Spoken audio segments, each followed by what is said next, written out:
we're getting ready to inoculate our compost piles. We've constructed compost piles that are kind of funny on the other side of the fence. Are my neighbor's compost piles that has a large custom crush facility out here. It's basically just all the seeds and the stems and the skins of the pressings that he'll put in the vineyard, but they're not really constructed compost piles. And I'll talk a little bit more about the recipe that I use to make our compost piles and how they're constructed. One of the preps that the biodynamic preps that we do is valerian. And it's actually a liquid, so we're making a little tea.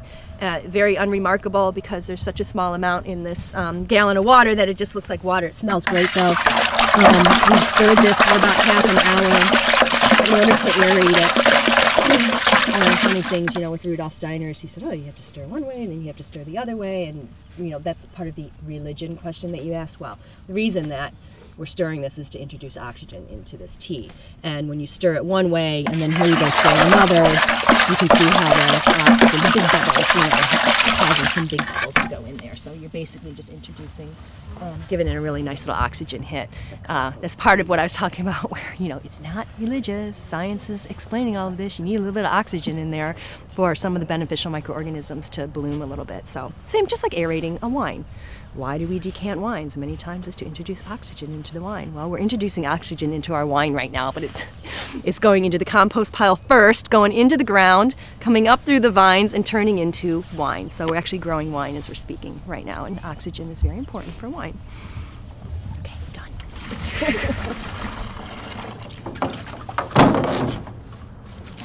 This is the valerian that we just stirred. It's kind of ready to go, so we're putting it in the sprayer.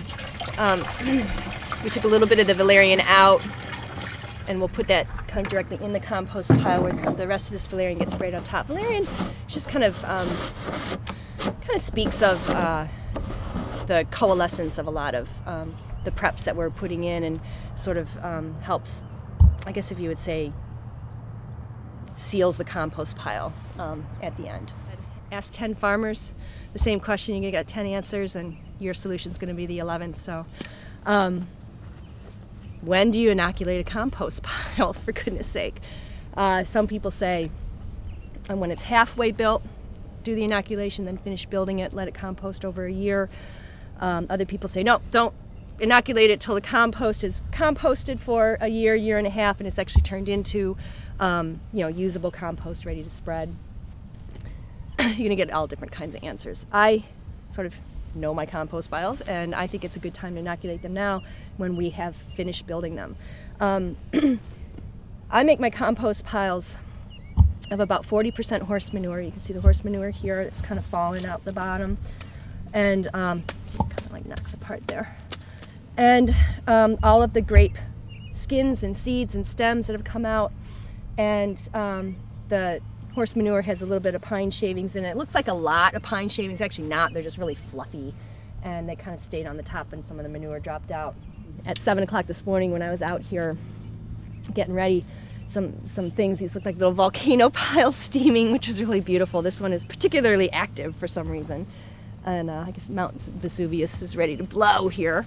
Anyway, I'm gonna put the preps in. Oh, here's some straw too. You can see straw that's been put in here from the horse too. It's kind of a mix, but you can see it's not much pine shavings. Sometimes I'll put a little lime in here, ground limestone, because that'll help raise the pH a little bit. We don't want it too acidic. This is the seeds and skins and stuff that this has actually been composted over the winter, because we press do all the pressing in November and December, so this is composted over the winter. This is dandelion compost. Talks a lot of, kind of alludes to the sun and potassium and silicon. Potassium is really important in grape growing.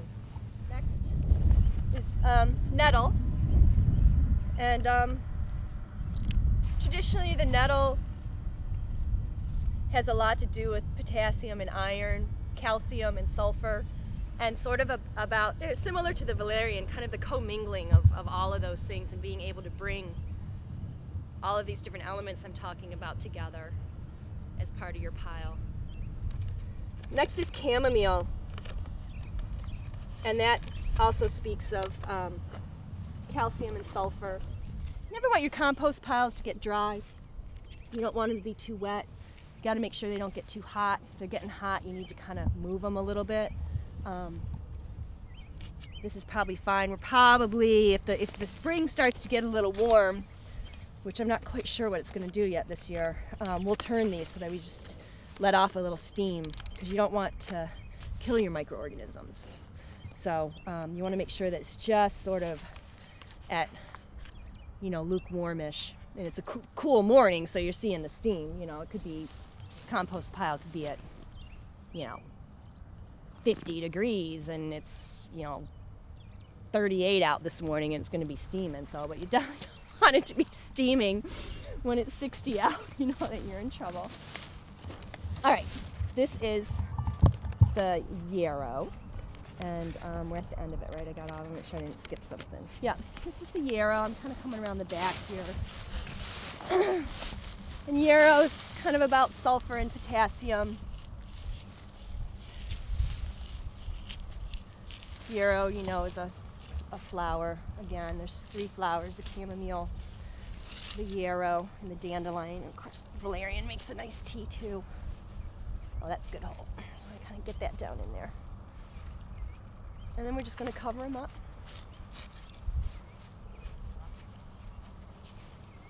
We've kind of gone around the compost pile, and so all the preps are kind of coming at it. We've dug down kind of towards the core, kind of not just, I just kind of cover it over. Some people take other compost and stuff it back on top, but I think just covering it back over is the way to go. And we're going to take, the last thing is to take the rest of that valerian and just kind of spray it over the top, which is a very traditional way to kind of finish your inoculation.